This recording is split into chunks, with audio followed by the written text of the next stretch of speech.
Hi, this is Steve Walton from Tropic Heating and PatioHeat.com. Taking a look at this industrial application where we're going to have some dining sitting in this area back here, a little play area up here. This wall here is going to be removed. There'll be a table over here. So let's just go ahead and look at what we have here. Today we're looking at dimensions of this area. We have a about 40-foot area where the tables are going to be, and I believe this space here is like 25 feet, something like that. Yeah, 25 feet from this outside wall to the inner wall up here. So it's pretty obvious that we have nothing here to hang units from. I mean, we could think about placing a unit if we had a little bit higher of a wall here, but I'm really not happy about placing heaters on outside walls and shooting the ray in because it's not really a good direct heat. So what I'm gonna recommend is that we place some heaters just in ground. And I want to kind of give an idea of just to the end user here why I chose the amount of heaters and kind of how I have them placed here really.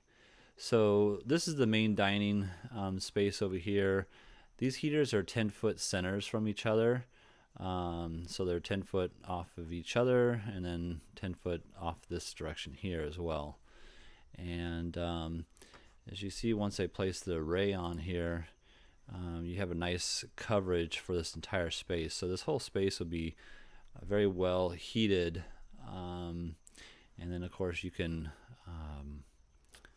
turn one on or one off or multiples on and off and really regulate how much heat you're placing into this area.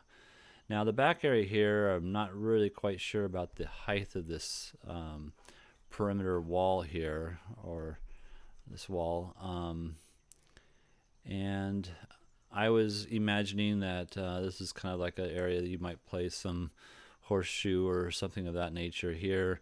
But if you place two heaters here, then I'm sure there'd be kind of a gathering area at one side or the other, or one end or the other. So I'm kind of just picking these almost arbitrarily, but I think that would be a good idea, is to heat up some section where you think the people might be gathering.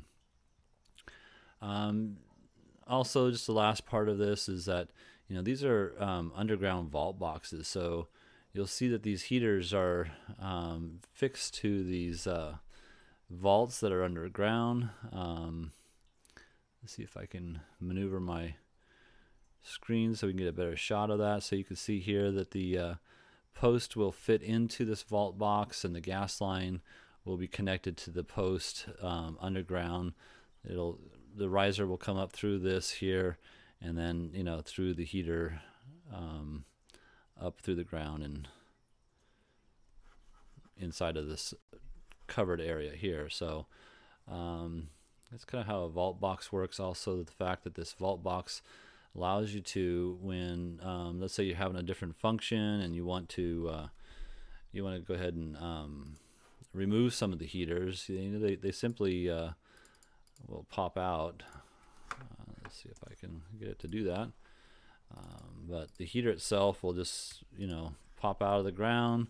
The vault box is still there. It's got a cover that will cover up the keyhole section down here, and you have this movable patio basically, or adjustable patio for whatever functions you might be having. So that's why we like to use the vault box in applications like this.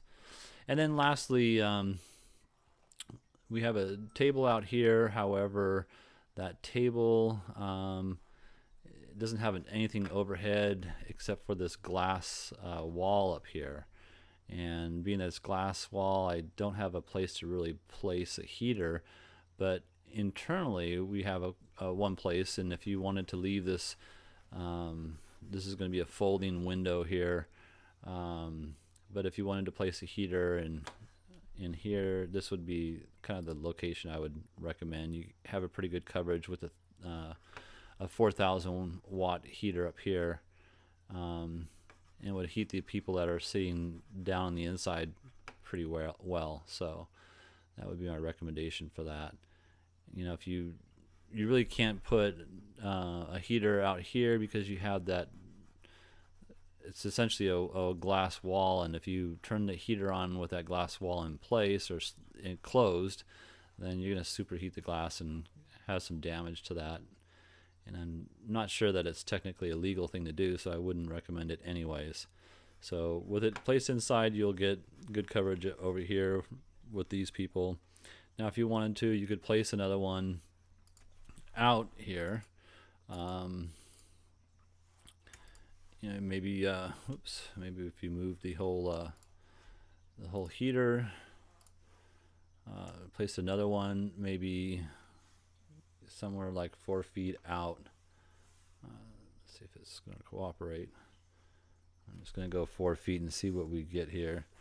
And maybe built a bracket around there. You'd be able to, you know, to heat up the outside part of this table as well. But again, I wouldn't want to go too close to any type of material that you could superheat by accident. So, but you'd have to build some kind of custom bracket that would allow this heater to hang out like that. So anyway, that's what I have for this application. Again, if you're looking for something for your application, feel free to give us a call or just give us an email, and we will be happy to assist you. Thank you and have a great day.